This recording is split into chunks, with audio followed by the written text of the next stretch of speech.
అందరికీ నమస్తే. Welcome to TR TV. నేను మీ తిరుపతి. హరీష్ రావు విచారణ దాదాపు 6 గంటల నుండి నడుస్తూ ఉంది. జూబ్లీహిల్స్ పోలీస్ స్టేషన్లో సిట్ అధికారులు ఫోన్ ట్యాపింగ్కి సంబంధించినటువంటి అంశం పైన హరీష్ రావును విచారణ చేస్తున్నటువంటి పరిస్థితి. హరీష్ రావు పైన అనేకమైనటువంటి ప్రశ్నల వర్షం కురిపించేటటువంటి కార్యక్రమం చేస్తూ ఉన్నారట. మీరు వాట్సాప్ కాల్స్లోనే ఎందుకు ఫోన్ మాట్లాడుతున్నారు, నార్మల్ కాల్స్లో ఎందుకు ఫోన్ మాట్లాడట్లేదు, మీరు 2 ఫోన్స్లలో మీరు ఎందుకు నార్మల్ కాల్ యూజ్ చేయట్లేదు, కేవలం వాట్సాప్ కాల్లోనే ఎందుకు మాట్లాడుతున్నారంటూ కూడా హరీష్ రావు పైన అనేకమైనటువంటి ప్రశ్నల వర్షం కురిపిస్తూ ఉన్నారనేది కూడా కొంత వినబడుతున్నటువంటి చర్చ. అయితే ఫోన్ ట్యాపింగ్కి సంబంధించినటువంటి వ్యవహారంలో హరీష్ రావు పైన చక్రధర్ గౌడ్ కేసు పెట్టినటువంటి అంశం కూడా మనం విన్నాం. సో నా ఫోన్ ట్యాప్ చేసిన హరీష్ రావు రకరకాలుగా నన్ను ఇబ్బంది పెట్టింది అనేటటువంటి అంశం పైన కూడా చక్రధర్ గౌడ్ రకరకాల ఆరోపణలు కూడా చేసినటువంటి పరిస్థితి. తర్వాత చాలామంది ఇటు భారతీయ జనతా పార్టీకి సంబంధించిన లీడర్లు, తర్వాత కాంగ్రెస్ పార్టీకి సంబంధించినటువంటి లీడర్లు కూడా మా ఫోన్లు ట్యాప్ అయినాయి, మా ఫోన్లు హీట్ అయినాయి, ఆటోమేటిక్ కట్ అయిపోయినాయి, మా ఫోన్లు వేరే వాళ్ళకి పోతున్నాయి, అసలు ఏందో మాకు అర్థం కాలేదు, మా ఇంటి పక్కనే ఎవరో ట్యాపింగ్ పెట్టినట, మా ఇంటి పక్కన ఏదో జరిగిందంట అని చెప్పి రకరకాలుగా మాట్లాడుకున్నారు. మా కుటుంబ సభ్యుల ఫోన్ ట్యాపింగ్ చేసిరు, తర్వాత మా బినామీల ఫోన్ ట్యాపింగ్ చేసిరు, లేకపోతే మా మనుషుల ఫోన్ ట్యాపింగ్ చేసినట్టు కూడా రకరకాలుగా అనేకమైనటువంటి రాజకీయ నాయకులు మాట్లాడేటటువంటి కార్యక్రమం కూడా చేస్తారు. సో ఈ అన్ని అంశాలపైన హరీష్ రావును ఫోన్ ట్యాపింగ్కి సంబంధించినటువంటి వ్యవహారంలో విచారణ చేసేందుకు సిట్ అధికారులు హరీష్ రావుకు నిన్న రాత్రి 9 గంటలకు నోటీస్ ఇచ్చిరట. ఆ నోటీస్ ఇచ్చినటువంటి నేపథ్యంలో హరీష్ రావు హైదరాబాద్లో లేడు, హరీష్ రావు సిద్దిపేటలో ఉన్నాడు. నోటీస్ ఇచ్చినటువంటి వెంటనే హరీష్ రావుకు సమాచారం ఇచ్చుడుతోటే సిద్దిపేట నుండి హరీష్ రావు తన నివాసానికి చేరుకున్నాడు హైదరాబాద్కి. పొద్దుగాల బీఆర్ఎస్ పార్టీ ఆఫీస్కి వచ్చి పార్టీ ఆఫీస్లో ప్రెస్ మీట్ పెట్టి మాట్లాడిండు. హరీష్ రావు వాళ్ళ నివాసానికి కేటీఆర్ కూడా పోయేటటువంటి కార్యక్రమం చేసిండు. అక్కడి నుండి హరీష్ రావు నేరుగా జూబ్లీహిల్స్ పోలీస్ స్టేషన్కి పోయేటటువంటి కార్యక్రమం చేసిండు. బీఆర్ఎస్ పార్టీ ఆఫీస్ నుండి హరీష్ రావు విచారణకు పోతున్నటువంటి నేపథ్యంలో బీఆర్ఎస్ పార్టీకి సంబంధించినటువంటి కార్యకర్తలు తండోపతండాలుగా తరలొచ్చి హరీష్ రావుకు మద్దతు ఇచ్చేటటువంటి కార్యక్రమం చేశారు. హరీష్ రావు ఎటువంటి తప్పు చేయలేదు, హరీష్ రావును కావాలనే రేవంత్ రెడ్డి టార్గెట్ చేస్తున్నట్టు కూడా బీఆర్ఎస్ పార్టీకి సంబంధించినటువంటి శ్రేణులు మాట్లాడేటటువంటి కార్యక్రమం చేశారు. సో పోలీసులు మాత్రం భారీ బందోబస్తు మధ్య హరీష్ రావుని బీఆర్ఎస్ పార్టీ ఆఫీస్ నుండి వెహికల్స్ పెట్టి మరి, అంటే ముంగట ఒక పోలీస్ వెహికల్ వెనుకొక పోలీస్ వెహికల్ పెట్టి మరి హరీష్ రావును 11కి షార్ప్ జూబ్లీహిల్స్ పోలీస్ స్టేషన్కి తీసుకుపోయినటువంటి పరిస్థితి. జూబ్లీహిల్స్ పోలీస్ స్టేషన్లో సుమారు 5-6 గంటల నుండి సిట్ అధికారులు విచారణ చేస్తూ ఉన్నారు ఫోన్ ట్యాపింగ్కి సంబంధించినటువంటి అంశం పైన. మీరు ప్రభాకర్ రావుతో ఎప్పుడైనా మాట్లాడిర్రా, ప్రణీత్ రావుతో ఎప్పుడైనా మాట్లాడిర్రా, రాధాకిషన్ రావుతో మాట్లాడిర్రా, లేకపోతే భుజంగరావుతో మాట్లాడిర్రా, తిరుపతన్నతో మాట్లాడిర్రా, శ్రవణ్ రావుతో మాట్లాడిర్రా?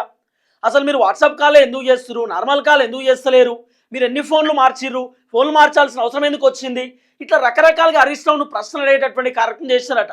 తర్వాత ప్రభాకర్ రావు అమెరికాలో పోయినప్పుడు, మీరు ఎప్పుడన్నా అమెరికా పోయినప్పుడు ప్రభాకర్ రావుని కలిసిర్రా, ప్రభాకర్ రావు ఎప్పుడన్నా మీకు ఏమన్నా చెప్పిండా, ఈ పోలీస్ అధికారులు ఎప్పుడన్నా మీకు ఫోన్ చేసిర్రా, ఇట్లా రకరకాలుగా హరీష్ రావుని ప్రశ్నలు అడిగిరి సిట్ అధికారులు అనేది కొంత బయట మీడియా ఛానల్స్లో వినబడుతున్నటువంటి ఒక లీక్ వార్త. ఈ హరీష్ రావుకి సంబంధించినటువంటి ఫోన్ ట్యాపింగ్ విచారణ పైన కేటీఆర్ ప్రెస్ మీట్ పెట్టినటువంటి పరిస్థితి.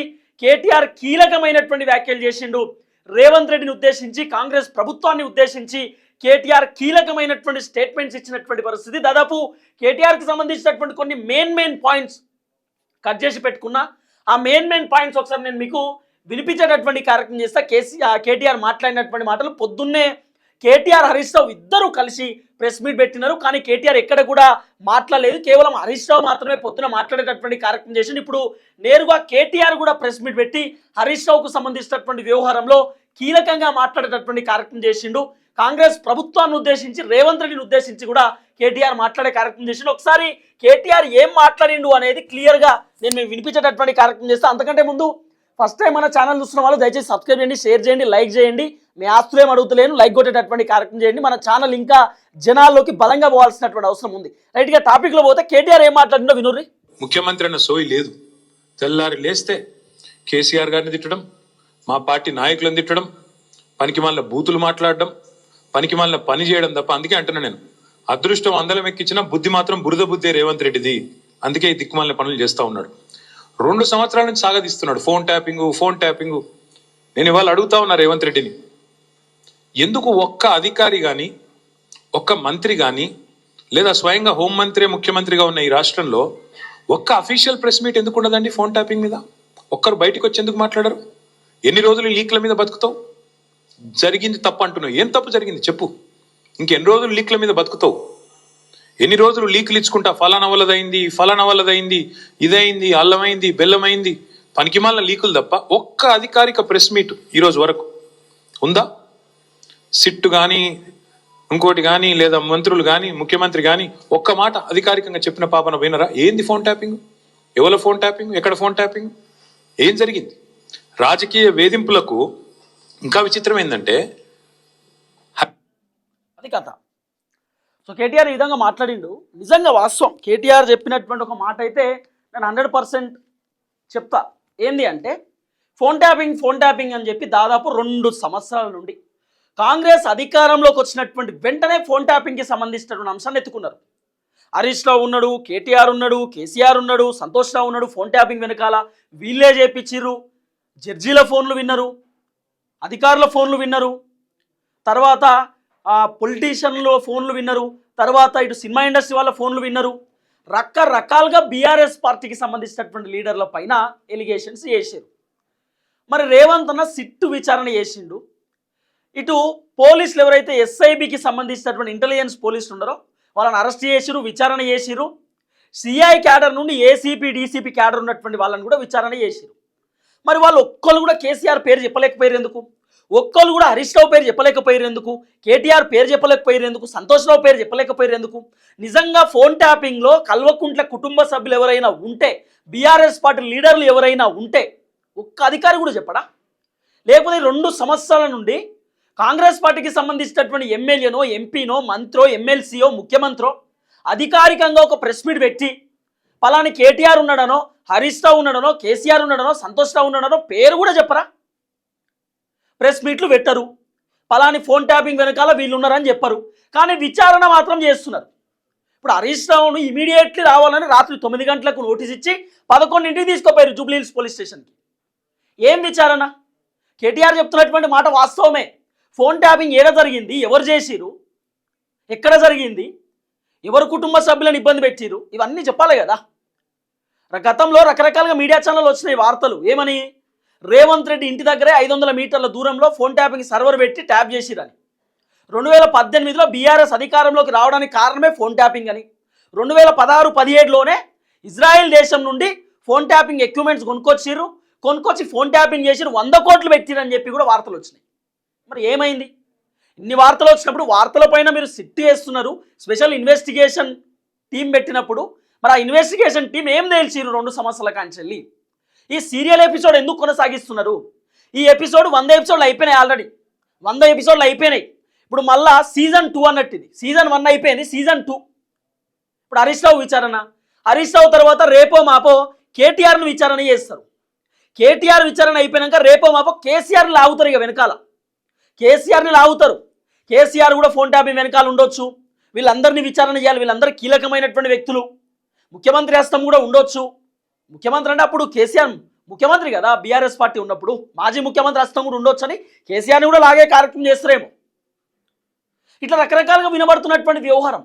ఇంకా కేటీఆర్ కీలకంగా మాట్లాడేటటువంటి కార్యక్రమం చేసిన, ఎక్కడ తగ్గలే. కేటీఆర్ బలంగానే మాట్లాడేటటువంటి కార్యక్రమం చేసిన. ఒకసారి ఈ వీడియోలు కూడా చూడండి. వీళ్ళు మర్చిపోతున్నారు. హరీష్ రావు గారు అంటే ఎవరు? హరీష్ రావు గారు మీ మొత్తం క్యాబినెట్ని అసెంబ్లీలోనే ఫుట్బాల్ ఆడుకున్నాడు కదా. మీకు సబ్జెక్ట్ రాదు, మీకు తెలియదు, పీకది. ఆయనతోనే అసెంబ్లీలోనే అందరం కంటే తిట్లు పడ్డారు మీరు. 8 మంది మంత్రులు దెబ్బలు పడ్డారు మీరు. అట్లాంటి ఆయన ఇయ్యాలన్నట 5-6 పోలీస్ అధికారుల మీద కూర్చోబెడితే ఏం ఫరక పడుతుంది? మీ మంత్రులనే ఫుట్బాల్ ఆడిండు. ఈ పోలీస్ అధికారులు ఎంత అంటే నాకు అర్థం కాదు. చేయని తప్పుకు ఏదో పనికి మళ్ళీ కేసు పెట్టి ఇబ్బంది పెడతాం అనుకుంటే భయపడతామా? ఎవరు భయపడతారు? ఎందుకు భయపడతాము? అయినా సాక్షాత్తు సుప్రీంకోర్టు చెప్పింది కదా, ఫోన్ ట్యాపింగ్ కేసులో పసలేదు, ఏదో పనికి మాలిన కేసును కొట్టేస్తే సిగ్గులేదా రేవంత్ రెడ్డి? బుద్ధి జ్ఞానం ఉందా అసలు నీకు? ఇట్లా చేయొచ్చునా? ప్రభుత్వం నడపవయ్యా అంటే నీకు ఏమి చెప్పొచ్చినావు అధికారులకు? నువ్వు 6 అట్లా సుప్రీంకోర్టు హైకోర్టులో కొట్టేసినాయి విచారణకు సంబంధించిన అంశాన్ని. హరీష్ రావు పైన ఎవిడెన్స్ లేదు, కీలకమైన ఆధారాలు లేవు. ఏం ఫోన్ ట్యాపింగు, ఎక్కడ ఫోన్ ట్యాపింగు, సీరియల్ ఎపిసోడ్ లెక్క నడిపిస్తున్నారు ఎందుకని చెప్పి కోర్టులు చెప్పినాయి. అయినా రేవంత్ అన్న ఇప్పుడు దావోస్ పోయింది కదా. ఇప్పుడు రేవంత్ అన్న దావోస్ పోయినటువంటి ముచ్చట ఎవరు మాట్లాడుకోవద్దనో, లేకపోతే మంత్రుల పంచాయతీ నడుస్తుంది, ఎన్టీవీ ఏబిఎన్ పంచాయతీ నడుస్తుంది, తర్వాత ఇవన్నీ పంచాయతీలు నడుస్తున్నటువంటి నేపథ్యంలో ఇవన్నీ పక్కదారి పట్టించి ఇప్పుడు హరీష్ రావు కొత్త పంచాయతీ పట్టుకొస్తే అన్ని పోతాయి, హరీష్ రావు చర్చ నడుస్తుందని ఒక డైవర్షన్ పాలిటిక్స్ రేవంత్ రెడ్డి చేస్తున్నారు అనేది కూడా ఒక చర్చ. అందుకే కేటీఆర్ జనాలకు అర్థమయ్యేటట్టు చెప్తున్నాడు ఏం జరుగుతుంది ఏం కథ అనేది. ముఖ్యమంత్రి అన్న సోయి లేదు.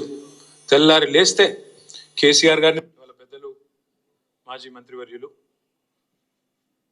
శ్రీ హరీష్ రావు గారిని ఈరోజు ఫోన్ ట్యాపింగ్లో ఏదో విచారణ పేరిట వారు నిన్న రాత్రి అక్కడ సిద్దిపేటలో ఉంటే అర్జెంటుగా ఆగమేఘాల మీద మీరు పొద్దున్నే రావాలా అని చెప్పి రాత్రి 9 గంటలకు నోటీస్ ఇచ్చి పొద్దున్న 11 గంటలకి హరీష్ రావు గారిని రమ్మని ఆదేశిస్తే ఈ దేశంలో ఉండే చట్టాలు, న్యాయ వ్యవస్థ, రాజ్యాంగం వీటి మీద గౌరవం ఉన్న ఒక పౌరుడిగా, ఒక నిబద్ధత కలిగిన నాయకుడిగా రాత్రికి రాత్రి వాళ్ళ పొద్దున నిజానికి ఆయన కార్యక్రమాలు ఉన్నాయి సిద్దిపేటలో, అవన్నీ రద్దు చేసుకొని ఈరోజు రాత్రికి రాత్రి హుటాహుటిన బయలుదేరి వచ్చి దాదాపు రాత్రి 12 గంటలకు హైదరాబాద్ చేరుకొని వాళ్ళ పొద్దున ఉదయమే మళ్ళీ తిరిగి విచారణకు హాజరైనారు. కానీ ఈ విచారణ చూస్తూ ఉంటే ఈ గవర్నమెంటు, ముఖ్యంగా కాంగ్రెస్ పార్టీ యొక్క వైఖరి చూస్తుంటే గతంలో చెప్తారు తాను చెడ్డ కోతి వనమంతా జరిపిందంట. అట్లాగా రేవంత్ రెడ్డి గారు ఆయన గతంలో దరిద్రపు కొట్టు పనులు చేసిండు కాబట్టి, దొంగ పనులు చేసి దొరికిపోయిండు కాబట్టి, డబ్బు సంచులతో దొరికిన దొంగ కాబట్టి అందరు కూడా అదే బుద్ధులు ఉంటాయి అనుకునే ఒక పద్ధతుల్లో ఆయన వ్యవహారం కనబడతా ఉంది. ఆయన కంటిన బురద అందరికి అంటాలని చెప్పి ఆయన పాపం తాపత్రయపడుతున్నాడు, తహతహలాడుతూ ఉన్నాడు. అది కథ. ఆ విధంగా మాట్లాడిండు. తర్వాత ఇంకో వీడియో ఉంది, అది కూడా చూడొచ్చు. కాబట్టి ఎవ్వరు భయపడం, మా కార్యకర్తలే భయపడతలేరు, మేమెందుకు భయపడతాం, బరాబర్ కొట్లాడి మళ్ళీ తిరిగి పునీతంగా బయటకు వస్తామని చెప్పి తెలియజేస్తూ మీరు కూడా అట్లా మా కార్యకర్తలే భయపడతలేరు మీతో మేమెందుకు భయపడతామని కేటీఆర్ వర్షన్. జోకర్ గారు మస్తు చూసినాం భయ్యో. ఇదివరకు కూడా మస్తు మంది మస్తు మాట్లాడిన, మకల ఒట్టింది పుబ్బల పోతుంది అన్నారు, అసలు పార్టీ తుపేలు అన్నారు, ఇదన్నారు అదన్నారు. వాళ్ళందరి పక్కలో బల్లెం బీఆర్ఎస్. ముట్టుకోమని ఎక్కడైనా ఒకటి ముట్టుకొని చూడమని చూద్దాం మేము కూడా. ఎందుకంటే వాళ్ళు మర్చిపోతున్నారు 10 ఏళ్ళు మేము కూడా అట్లాంటి పాలిటిక్సే చేస్తే కాంగ్రెస్ నామరూపాలు లేకుండా పోయేది. ఇవాళ పాపం ఆయన అక్కసు, ఆయన బాధ అంతా ఏంటంటే ఆయన పాపం కాంట్రాక్ట్ పద్ధతిలో, అవుట్ సోర్సింగ్ పద్ధతిలో సీఎం అండ్ పేమెంట్ కోటాలో ఆయన బాధ అంతా ఏంది, సొంత ఐడెంటిటీ లేదు, ఇంకా ఎవరు గుర్తుపడతలేరు, ఇంకా కూడా గుర్తుపడతలేరు పాపం. గుర్తుపట్టకపోతే యాక్టర్లను జైలు వేస్తాడు, యాక్టర్లు పోయి బతిమలాడుకోకపోతే జీవోలు ఇయ్యాడు. ఆయన ఐడెంటిటీ క్రైసిస్లో ఉన్నాడు. ఆఖరికి ఏదో హార్వర్డ్ పోయి చదువుకుంటాడట, మరి చదువుకొని వచ్చి ఏం చెప్తారో తెలియదు నాకు. కానీ ఇప్పుడు హార్వర్డ్ పోయి చదువుకున్న కన్నా మరి లాగుల తొండలు, లేకపోతే అదేంది మెడల పేగులు ఇవన్నీ బంద్ అయితే అని ఆశిస్తున్నాం. గుడ్లు వీకుడు ఇవన్నీ బంద్ అయితే మంచిది. ఆడపోయినాక కూడా మరి ఇప్పుడు ఇంగ్లీష్ వచ్చిన వాళ్ళని తిడతాడు, నాకు ఒకటి తెలియక అడుగుతా. ఇంగ్లీష్ వస్తే ఆయనకి ఏం బాధనో నాకు తెలియదు. కానీ చిన్నపిల్లలు కూడా ఇలా అందరు బడులలో, గవర్నమెంట్ బడులలో కూడా మా అక్క నేతృత్వంలో మొత్తం ఇంగ్లీష్ పాఠశాలలు పెట్టినాం. అందరు ఇంగ్లీష్ నేర్చుకుంటారు. మరి ఈయన హార్వర్డ్ పోతాడు.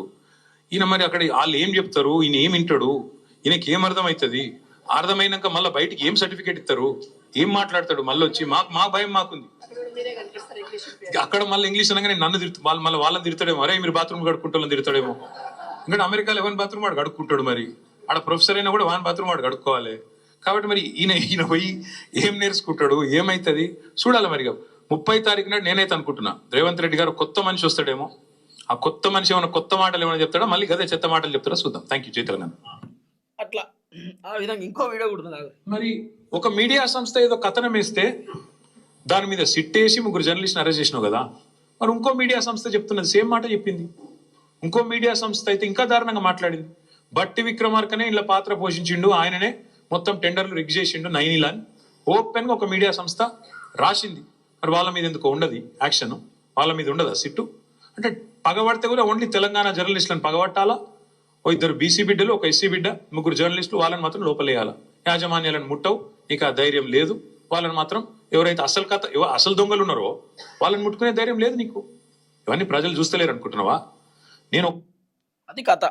నిజమే కేటీఆర్ చెప్పింది. మీకు కొంత లోతుగా ఆలోచిస్తే మీకు అర్థమవుతుంది. రేవంత్ రెడ్డి గారి గవర్నమెంట్ రాగానే, కాంగ్రెస్ గవర్నమెంట్ రాగానే దోపిడీ స్టార్ట్ అయింది. ఎప్పుడు స్టార్ట్ అయింది? ఫిబ్రవరి 24 నుంచి స్టార్ట్ అయింది. ఫిబ్రవరి 20 రోజు ఎంక్వైరీ డేటు ఒక 385 కోట్లది టెండర్ పిలిచిండ్రు. అప్పుడు ఇంకా ఈ సైట్ విజిట్ పెట్టినట్లు లేరు, అందుకే అప్పుడు కూడా లెస్లనే పోయింది. తర్వాత ఇంకొక టెండర్ పిలిచిండ్రు మేలో, అది కూడా లెస్లోనే పోయింది. Godavari Khani RGOC1 RGOCP3 mine ఈ రెండు కూడా ఇంకా అప్పటికి దిక్కుమాల దంద మొదలు కాలే. ఆడికెళ్ళి మొదలైంది కథ. ఎప్పుడు 24కి వెళ్ళి 24 జూన్కి వెళ్ళి మొదలైంది.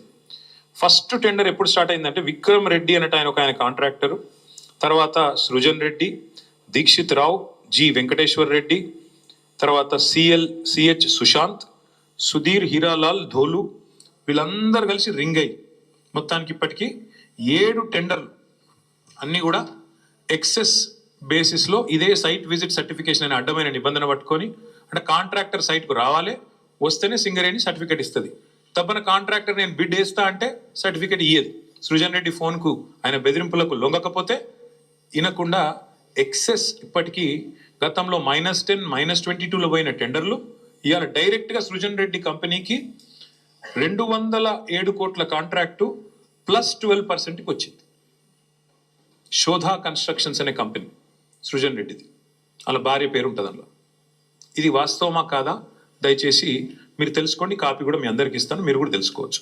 అట్లాగే వీళ్ళందరూ ఇప్పుడు GVR, CH సుశాంత్, దీక్షిత్ అంతా ఒక రింగు ముఠా ఇది. ఈ ముఠాకి నాయకుడు సృజన్ రెడ్డి, రేవంత్ రెడ్డి బావమరిది, వీళ్ళందరూ కలిసి వేసిన రింగు టెండర్లు.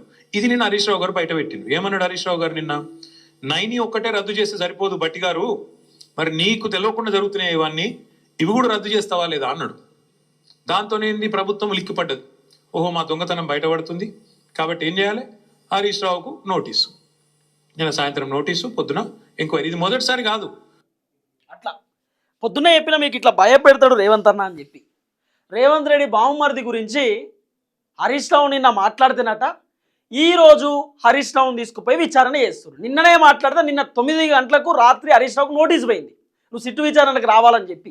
అంటే రేవంత్ రెడ్డి కుటుంబ సభ్యులు ఏ అవినీతి చేసినా ఏం చేసినా మాట్లాడొద్దు, రేవంత్ రెడ్డి అనుచరులు ఏ అవినీతి చేసినా ఏం చేసినా మాట్లాడొద్దు, రేవంత్ రెడ్డి వెనకాల ఉన్నటువంటి బ్యాచ్ ఏం అవినీతి చేసినా ఏం చేసినా మాట్లాడొద్దు, రేవంత్ రెడ్డికి సంబంధించినటువంటి దోస్తులు బినామీలు, రేవంత్ రెడ్డి వెనకాల ఉన్నటువంటి ఒక బ్యాచ్ వాళ్ళు ఎన్ని అవినీతి చేసినా ఎన్ని అక్రమాలు చేసినా ఎంత దందా చేసినా ఎన్ని కబ్జాలు పెట్టినా ఏం చేసినా మాట్లాడొద్దు అన్నట్టు. మాట్లాడితే నోటీసులు పోతాయి, అరెస్టులు చేస్తారు, విచారణ చేస్తారు, జైలుకు పంపుతారు అన్నట్టుగా. దీన్ని బట్టి చూస్తే ఇదే అర్థమవుతుందిగా. కేటీఆర్ చాలా క్లియర్గా ఓపెన్ మీకు అర్థమయ్యేటట్టు చెప్పిండు. ఇంకా రేవంత్ అన్న కథ ఇట్లున్నది, భయప్రాంతులకు గురి చేసే కార్యక్రమం చేస్తున్నాడు. మొన్న NTV జర్నలిస్ట్ని ఎందుకు అరెస్ట్ చేసిండు? మేఘాలు అరెస్ట్ చేసి మెజిస్ట్రేట్ ముందు పెడితే మెజిస్ట్రేటు లేదు కరెక్ట్ కాదు అని చెప్పి కొట్టేసినారు. రిమాండ్కి సంబంధించిన అంశం, స్టేట్మెంట్స్ కరెక్ట్ లేవు అని చెప్పి. ఎందుకు వాళ్ళని ఆగమేఘాలుగా జర్నలిస్టులను తీసుకుపోయారు అంటే, యూట్యూబ్ ఛానళ్ళని కూడా తీసుకుపోయి లోపడేస్తాం. శాటిలైట్ ఛానల్లో ఉన్న జర్నలిస్టులను తీసుకుపోయినప్పుడు యూట్యూబ్ వాళ్ళు పెద్ద లెక్క కాదు, ఎక్కువ మాట్లాడి తీసుకోపోతామని హెచ్చరిక జారీ చేయడం, బెదిరించడం అన్నట్టు. ఇప్పుడు ఇది మనలాంటి వాళ్ళు మాట్లాడొద్దు అన్నట్టు, మనలాంటి వాళ్ళు ప్రశ్నించొద్దు అన్నట్టు. ప్రశ్నిస్తే మిమ్మల్ని కూడా అరెస్ట్ చేస్తామని చెప్పడానికి రేవంత్ అన్న ఒక ప్లాన్ చేసిండేమో మరి, రేవంత్ అన్న ఒక కుట్రేమో మరి. ఈ విధంగా గొంతు నొక్కేసేటటువంటి కార్యక్రమం చేస్తున్నాడు రేవంత్ అన్న. రాజకీయ నాయకుల గొంతులు నొక్కేస్తాడు, జర్నలిస్టుల గొంతులు నొక్కేస్తాడు, మనలాంటి ప్రశ్నించేటటువంటి గొంతుకులను నొక్కేస్తాడు. మరి ఎవరు మాట్లాడతాడు? ఎవరు మాట్లాడే గొంతులు నొక్కేస్తారు అంటే ఎవరు మాట్లాడతారు? ఎవరు మాట్లాడొద్దా? ప్రభుత్వాన్ని ప్రశ్నించొద్దా? ప్రభుత్వాన్ని నిలదీయొద్దా? అదే ABN రాధాకృష్ణ బట్టి విక్రమార్క పైన బేస్లెస్ ఎలిగేషన్ చేసిండు. అసలు బేస్ లేదు, బేస్లెస్ ఎలిగేషన్. బట్టి విక్రమార్కనే అవకతవకలకు పాల్పడుతున్నాడు మైనింగ్కి సంబంధించిన టెండర్ల విషయంలో అని చెప్పి ABN రాధాకృష్ణ చెప్పిండు. NTV కథనం వెనకాల బట్టి విక్రమార్క పాత్ర ఉన్నదని చెప్పిండు. ఏం చేసిరండి? ఏం చేసిరు? ABN రాధాకృష్ణ పైన ఒక సిట్ ఎంక్వైరీ వేయండి, ఒక సిట్ ఎంక్వైరీ వేయండి అంటున్నాం. సిట్టు విచారణ జరపండి ABN రాధాకృష్ణ పైన కూడా. ఎందుకు వేస్తావు ఈ వార్త? నీకు చెప్పింది ఎవరు? దీనిలో నిజంగా అవకతవకలు జరిగినాయని చెప్పి రాధాకృష్ణని కూడా టార్గెట్ చేయండి చూద్దాం. రేవంత్ అన్నకు దోస్తు కదా, అవన్నీ చేయరేమో మరి. ఎందుకంటే రేవంత్ అన్నే రాధాకృష్ణ ఇంటికి పోయి బొకే ఇచ్చి కలిసి కూర్చొని మాట్లాడతాడు, టిఫిన్ చేస్తాడు. కాదు చేయరు కావచ్చు, అల్కా దొరికిరు కదా జర్నలిస్టులు, వాళ్ళని తీసుకుపోయి లోపడేయాలి అంతే, బెదిరియడానికి. ఇట్లా రకరకాలుగా వినబడుతున్నటువంటి చర్చ. మొత్తానికి కొంత రేవంత్ రెడ్డి పైన కేటీఆర్ సీరియస్ అయినటువంటి పరిస్థితి. ఇంకో 1-2 అవర్స్లో హరీష్ రావు బయటకు వచ్చేటటువంటి సిచ్యువేషన్. మొత్తానికి విచారణ కూడా కంప్లీట్ అయ్యేటటువంటి అవకాశాలు కనబడతా ఉన్నాయి. మరి ఇంకెంతసేపు కొనసాగిస్తారు విచారణ అనేది కూడా చూడాల్సినటువంటి అవసరం ఉంటుంది. అందరికీ నమస్తే, థ్యాంక్ యూ సో మచ్. జై తెలంగాణ.